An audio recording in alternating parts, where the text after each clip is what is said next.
I started working when I was really young, like 10 years old, working in my dad's automotive shop, fixing alternators and starters.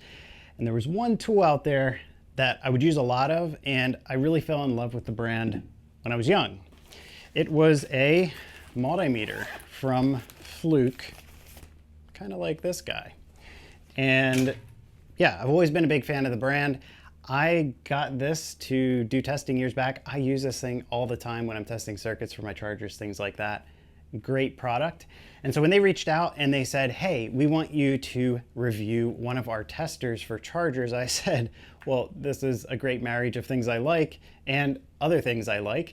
And so I asked them to send it over, and they sent all this merch to promote it. And I was supposed to do an unboxing, but I was so excited I forgot to do the unboxing. So now I have to rebox it.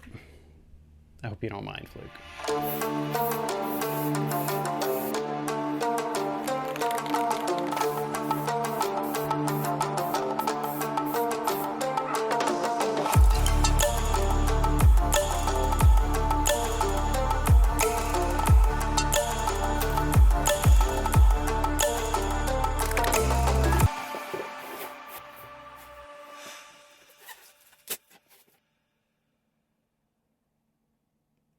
So hot. Good thing I got some water. Yeah, it's not coffee.